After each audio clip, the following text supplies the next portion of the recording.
Hi, I'm John Niehaus, Director of Program Development for the National Association of Flight Instructors, welcoming you back to another episode of the NAFI More Right Rudder podcast, the podcast for flight instructors on the go. And today's a special episode. Today, I get to actually talk to a NAFI member, which is always one of my favorite things to do. And I want to introduce you to NAFI member Nathan Ballard. Now, Nathan and I met at the NAFI Summit, so thank you for coming, Nathan. And we were talking about sort of the idea of the podcast and how sort of NAFI disseminates this information. And my favorite thing is to get sort of ideas and content from members. You don't have to be you don't have to be famous. You don't have to have written a bunch of books to come on these things. We want to get information from people out there doing the job, and I think that there's a lot of valuable information out there, and people just don't know that we're really interested in helping you share it. I always look at NAFI as a way to kind of promote the individual, promote instructors, and get kind of that idea of everyone has something interesting to say out there. And so we were talking about the Mentor Live presentation that happened this month, and that was how to crash an airplane.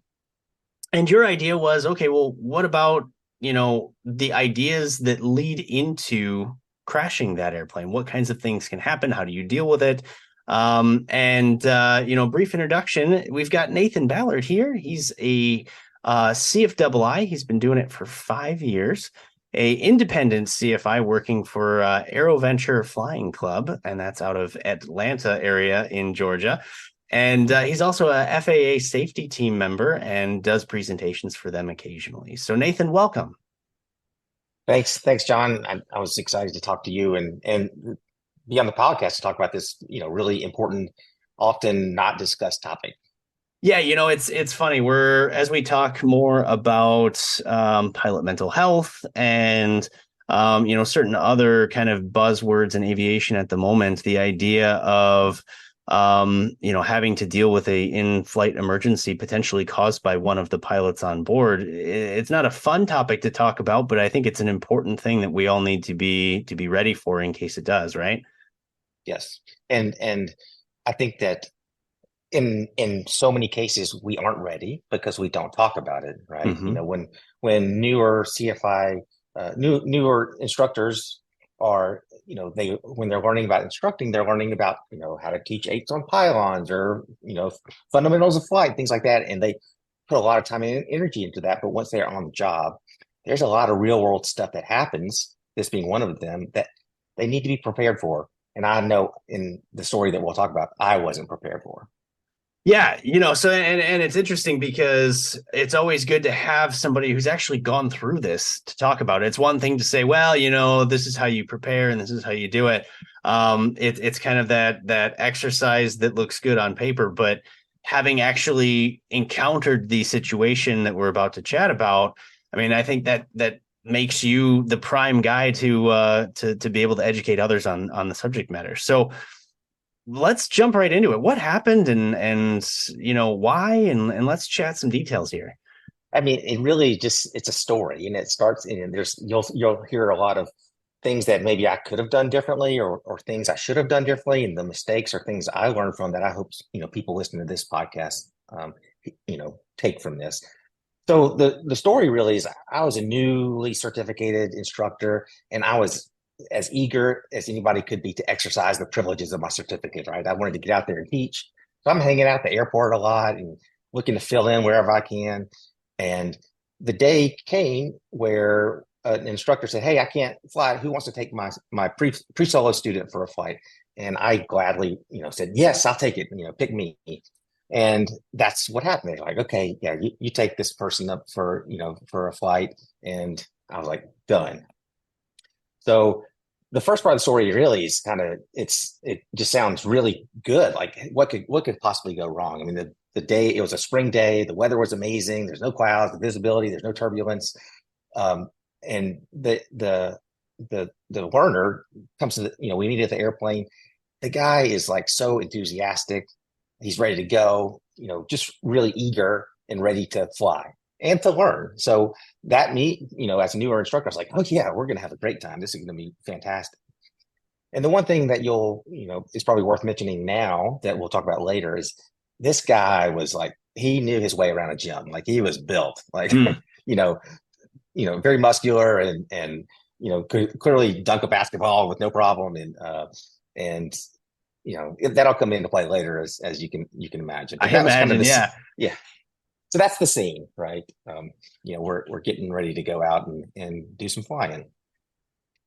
So what happens next is we did some briefing on the ground. We briefed the positive exchange of control, certainly, and we talked about what we were going to do. We didn't spend a lot of time on the ground talking about what we're going to do, but we did talk about that and that we're going to go out and do some slow flight and some steep turns and some maneuvers. And during that conversation, and this is where kind of the red warning light goes off again after how big this person is. He said, you know what? I'm just not ready to stall the airplane. I'm really nervous about it. I'm just not sure about it. It just sounds like we're going to fall out of the sky. And so I put that into my, new instructor brain for like half a minute. It was there and I kept it there, but as we'll find out later, I didn't keep it there long enough. So we go out, we take off and head to the practice area and do some steep turns after clear the area, and we're having fun and on the flight deck. Everything's great. The life is fantastic. This guy, I won't name his name. He just nailed his steep turns, like totally within ACS standards, and he's a pre-solo student. I'm like, okay, let's move on. He's great, got great command of the airplane. Let's keep going. So we then transitioned into slow flight and did that, did some climbs and descent. Again, just the guy's just nailing it. And I'm just like, well, okay, what am I going to do over here? Like this, this is, I need to be instructing. And he's just doing such a great job handling the airplane. And then we do some more maneuvers. And as our time is moving on, I think, well, you know what? Let's revisit that topic, right? Let's revisit the topic of the stalls. So, John, you can probably guess what I did here, right? So, Have a hunch. here's another, there's a couple of mistakes I made during this next sequence. And so I thought, okay, if we're going to get him into that stall, near the stall, let's get back into slow flight. And, as instructors, we know, or seasoned instructors, we know we should probably treat each maneuver independently and not combine maneuvers like slow flight into a power off stall. Probably not a good idea. Did I know that at the time? Had I been taught that? I didn't. I take responsibility for not knowing that. So we get into slow flight. Everything's going well, and I just, my inexperienced CFI brain is thinking, you know what, this guy, he knows how to fly the airplane. There's what could possibly go wrong here. I'll just coach him through this, and I have this fancy CFI certificate that says, oh, I can teach you to just release a little back pressure, right? Just if you hear we're going to hear the horn and you're going to feel this buffet and the nose will drop a little bit. If you just release a little back pressure, just a little bit, everything's going to be fine. We're going to start flying again. We'll have power. All will be well. And at this point, again, something else, I'm not noticing. I look back and notice things are getting really quiet in the cabin. And we had been talking and joking the whole time, and just having a good time with our flying. And it just kept getting quieter and quieter. And we're in slow flight. I said, okay, well, let's go ahead and pull it up. And we'll pull that power back and just hold your attitude, keep some back pressure, and again, release it when you feel the stall. And that happened, right? The nose broke straight down. But what didn't happen was that gentle releasing of the back pressure of the yoke. It was the yoke was full forward to the firewall immediately. Oh, And I'll pause there. Any questions so far? Or well, I will say the one thing I keep hearing you say is being a new CFI and all of that, and I can certainly understand that and respect it, but I also would say you can only do the best you can. Everybody's got to start somewhere. If anybody looked at any of the training that I've done, I guarantee you I've made mistakes too. So the story that you're sharing with us, and again, I appreciate that you're brave enough to come on here and talk about it. It's not about looking for any mistakes that you might have made. It's we learn collectively by hearing stories like this. So I just don't want you to feel self-conscious about, telling the story or knowing, well, I could have done this. Well, it's always easier on the safety of, your couch or even just standing on the ground that, well, I could have done that differently.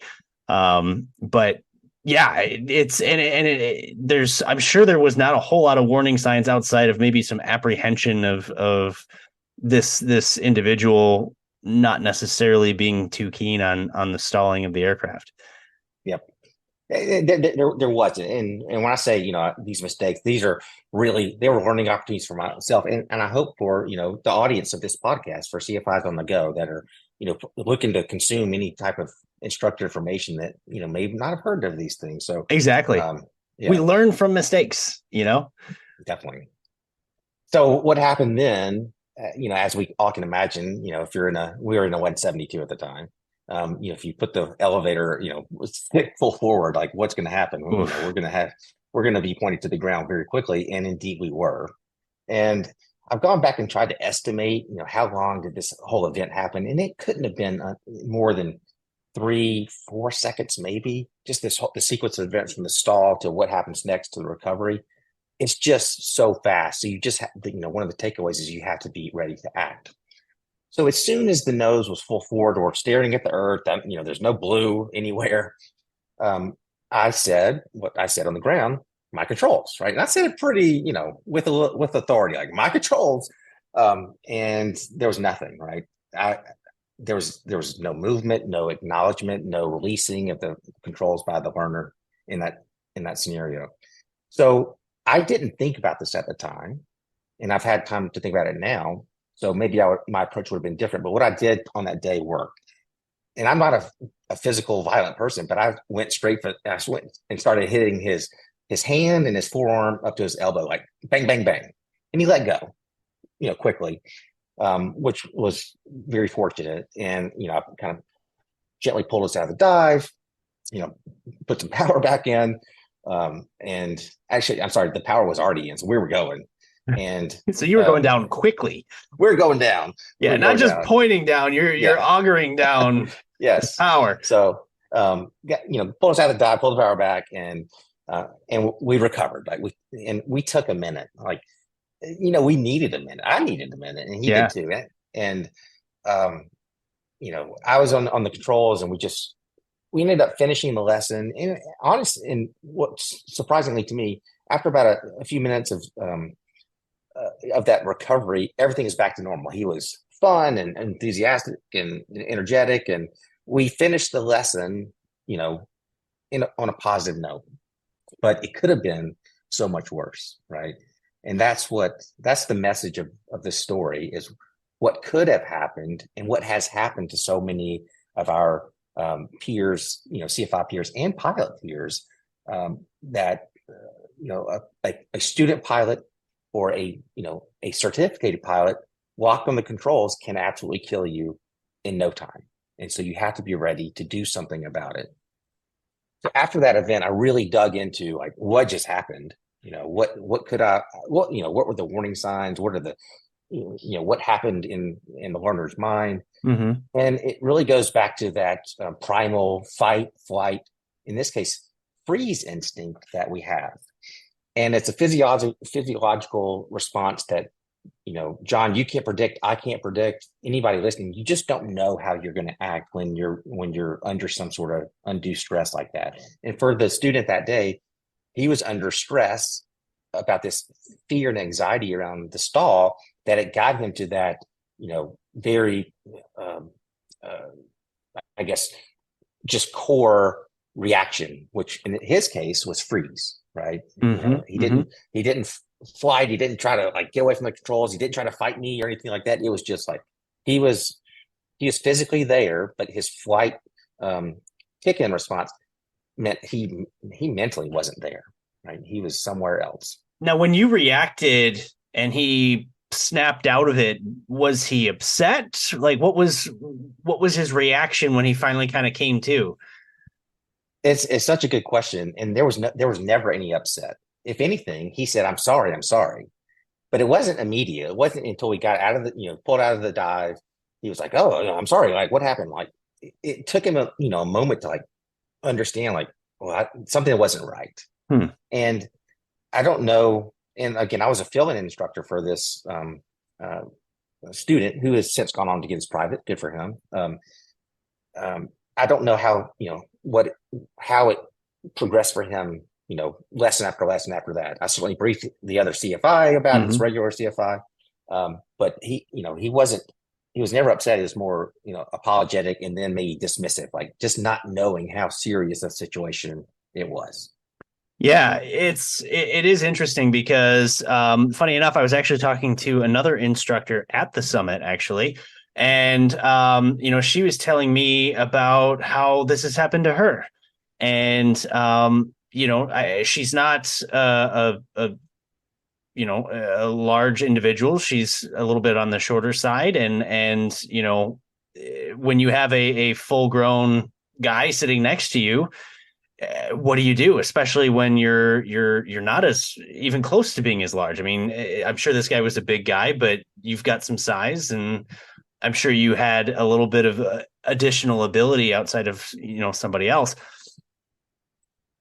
I guess I've been lucky, in all the time that I've had students and been a flight instructor, I've not had to encounter this. But I mean, I've heard enough instructors out there that have that it's almost getting worse. It's kind of hard to tell.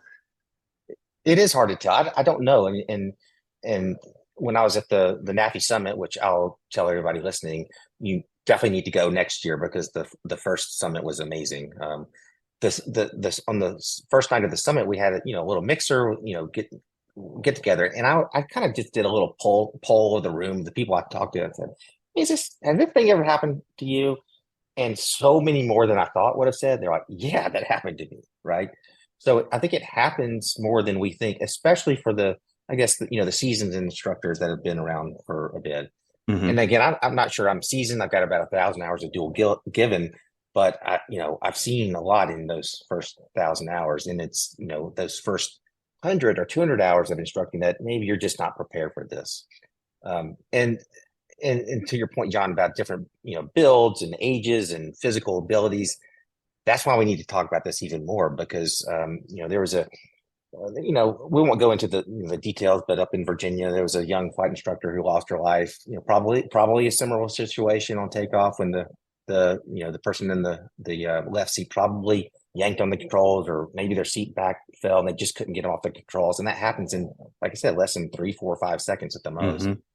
And then another younger CFI out in I believe Santa Monica, similar type deal where the potentially the person, the discovery flight student just decided to yank back on the stick. And that's when I started to really dive in, like, what do we do, or what are the methods or techniques that we can arm ourselves with to make sure that we don't hurt ourselves, right? That we don't hurt the student or pilot or learner doesn't hurt themselves, and we don't hurt somebody on the ground.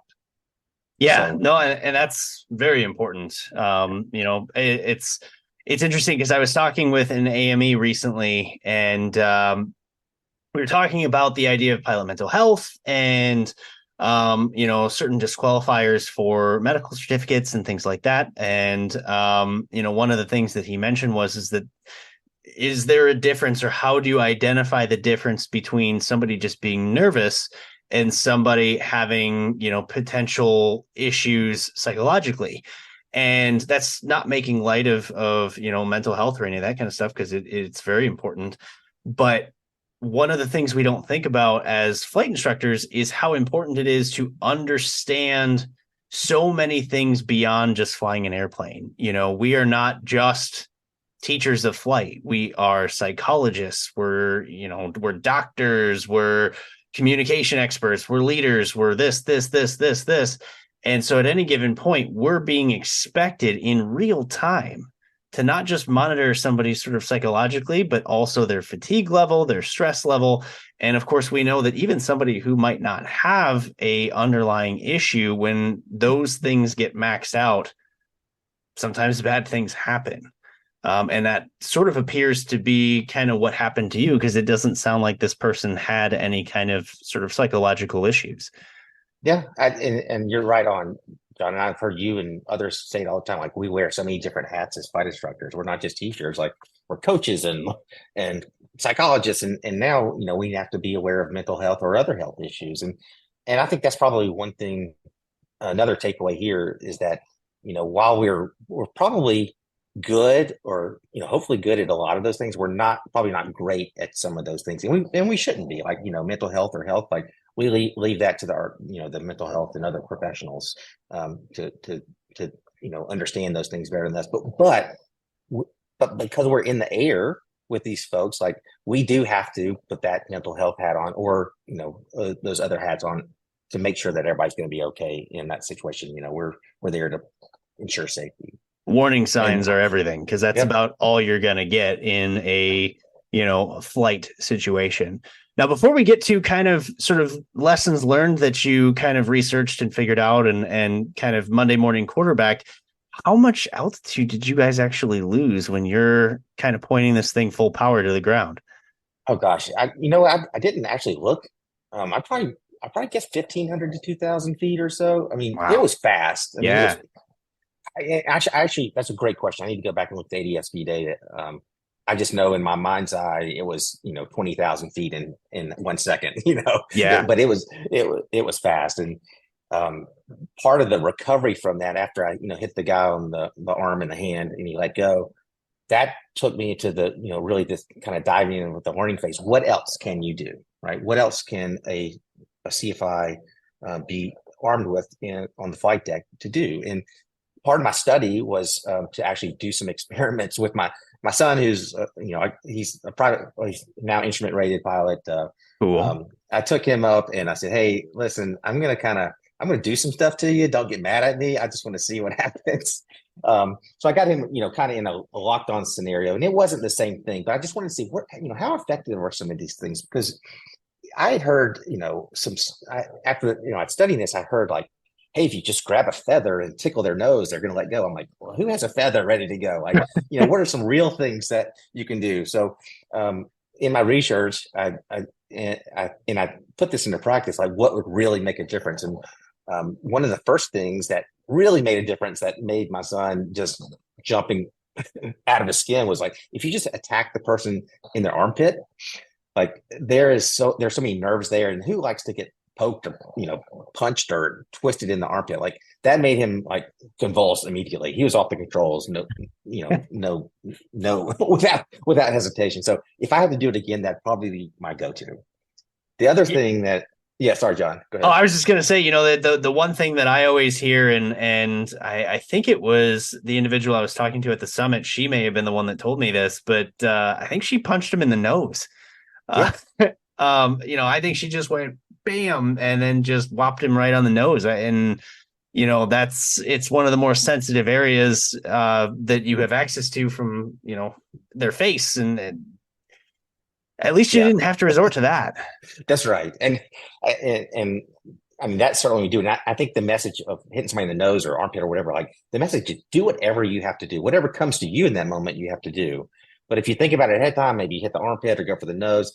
A couple of the other techniques that, after talking to some seasoned instructors, was, that the headset, when it's on, if you hit them in the headset with an open hand, like it's going to be so loud and almost concussive or cause a concussion. Where I'm not advocating for, hurting anybody, but that was something that was mentioned to me several times. Like if you just smash them in the headset, like something's going to happen. So that was another technique that I thought was interesting. A couple of other ones just quickly to talk about. I got some feedback on like just grab anywhere in their abdomen or their gut and just pinch as hard as you can and twist, right? Something to just pull all those nerves all together and just make it as painful as possible. Whatever it takes to, wake them up or just get them off the controls. And so there's techniques like that. And one of the other techniques, John, that had been mentioned, and I was like, this is like the feather. There's no way this works. And I didn't prompt my son. I said, I didn't say anything. He was just flying along, and I gently just covered his eyes, right? And I didn't touch his face. I just covered his eyes, and it was a shock to me. He came right off the controls, right? And Really? that's something that has been, I don't know if that's just knowledge passed around instructors, but hey, cover their eyes and something will happen. Their natural instinct is to take their hands off the controls to remove whatever's blocking their vision because they, need their vision for flying. So again, surprisingly, I thought there's no way this is going to work, and it worked in that very controlled environment. So that might be something that you put in your arsenal as well. Yeah, that's But great. I mean, it's certainly situationally dependent, and like you said, we're not advocating violence in the cockpit in any way. However, when you're thinking about an aircraft that includes your personal safety, but also the safety of those on the ground, sometimes desperate times call for desperate measures. But it's interesting to know that there are certain sort of low impact things that would allow for even a momentary release of the controls. That might be all you need to correct the situation and hopefully get them to kind of snap out. Now, it sounds like you were pretty lucky in the sense that once he did snap out, it was over. There wasn't a continued issue. There wasn't animosity or any of that kind of stuff. What do you think you would have done if he had kind of snapped out of it, but then been upset or had further issues on the way? I mean, I'm assuming you would land, but how do you think you would have reacted to that? yeah, it's such a good question. I'm not even sure I know. All I know is in that moment that I wanted to get control of the airplane, which I did. And if there had been any sort of, I guess, further, he wasn't aggressive, but if there had been any other interference with the flight controls or our safety of flight, I do know in that moment and now there's nothing I won't do to ensure the safety of a flight. So Mm-hmm. if that means we got a brawl up there, we will. Hopefully not, but whatever it takes to get that plane on the ground, and it doesn't have to be at an airport. If we just need to find that field right below us and get down, then I think that's probably the takeaway. Who cares about the airplane at that point? If we're having an altercation or some sort of upset, then Mm-hmm. um, we got to get down. Yeah, and it's worth noting, and it's serendipitous that I just had this discussion with the AME. But depending on the circumstance, if there is something as the CFI, if there is something that you think, okay, this person, may have these issues, or I'm concerned that maybe there's something they haven't told me. The AME that I was discussing this with basically said, as you would expect, the CFI is a line of defense in aviation safety. So if certainly you may have reports to fill out, there may be NASA forms to do depending on what actually happened, but as a CFI, I encourage all of our listeners, and of course you included, if this ever were to unfortunately happen again, if you need to consult with an AME about, hey, this happened, I think this person may be troubled in one way or another, that AME can then go through the proper steps that they're trained on to put some limitations or whatever they need to do on the respective pilot. Not something that we ever want to consider. Nobody wants to take the wings away from a pilot, but at the same time, you may be doing them a favor that they don't even know about. So just remember that there are lines of defense outside of you. You're not by yourself. You're not, especially as an independent CFI, if you don't have a school backing you up, a chief instructor and so on and so on, it can be a very lonely place to be when something like this happens. It can, and I think this is phrased perfectly, John. Like, we are the first line of defense for the national airspace system. Like, who's going to get their certificate and ratings, and we have to watch out for these things. And we should not be. Nobody likes to call the FAA or the AME. There's that mindset. However, we don't want this person to harm themselves or worse yet, someone else. Yeah. So if there's something that if it's raising a red flag in your mind, like, it's probably something that you should explore and make sure that the people who are more qualified, like an AME, to make that determination. Yeah. Nobody wants to be that guy, but sometimes you have no choice. Yeah.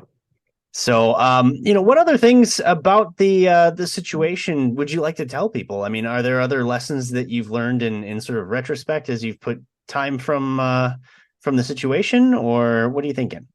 Yeah, not only that event, but I've had another one that wasn't quite as serious, but and it was on takeoff. I'll give you the 30-second story. A wife surprised her husband with a discovery flight, brought him out to the airport blindfolded. I was the CFI on duty that day and got the luck of the draw to fly them on this flight. And he didn't know what was going on. And then we got in the airplane. I briefed him and all that. As soon as we took off, he's like, he's going crazy. Like he's thinking it's the coolest thing ever. He's like starting to reach for the controls. I'm like, don't do it. you know, I think the takeaway there is like, it can happen anytime. Like it could be, when we do maneuvers, it could be on a discovery flight, taking off. It could be on landing when they're, high and trying to get down, don't know what to do. Like we just have to be ready anytime. That complacency we talk about, like that's a killer of CFI. So we need to watch out for that. The other takeaway, John, is this doesn't just apply to us as instructors. How often is it that a newly certificated private pilot goes out and takes their friend out for go flying and says, "Hey, why don't you fly around?" Mm-hmm. So I think that to extend this further, we need to prepare our private and commercial people that we train. We need to at least make them aware of this, that this could happen and be prepared for it, because it's not just us, the CFI community that it's happening to. It's happening to pilots as well. And, there's probably more risk with, private pilots or commercially rated or commercially certificated pilots, because they probably haven't even thought about it at all. And all of a sudden something happens. So we should be passing that on not only to ourselves, but to our partners as well. Maybe another takeaway or two is, as I as I, really thought through this after the fact, and I got into all this study about it, was as a newer CFI, you really have to hone your instinct and your ability to trust your gut, right? And to use your eyes all the time and kind of know what's happening with the person in the left seat. And that's something that, just takes practice, right?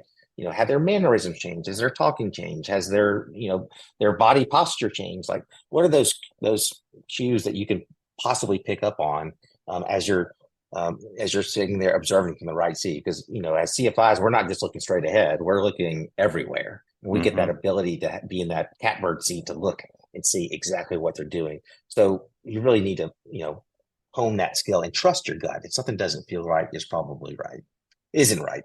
Absolutely. When those hairs stick up, they're doing it for a reason. Yep. And unfortunately we live in a time where kind of the pandemic was rough on society. It was rough on people, and I'd like to believe that for the most part, everybody does the right thing and understands where they're at, but you just don't know. And who knows what other people are going through. And that's one of the other things about it, is that I always advocate to CFIs that even if it's a student that you might only do one or two flights with, it's always important to have an open dialogue with them, have a discussion, learn a little bit about them, because that's going to be your one opportunity to understand who they are. Are they going through any life issues? You don't have to ask like, "Hey, have you been divorced recently?" Like you want to do it a little bit more proper than that. But just through a handful of kind of delicately worded questions, you can learn a lot about somebody.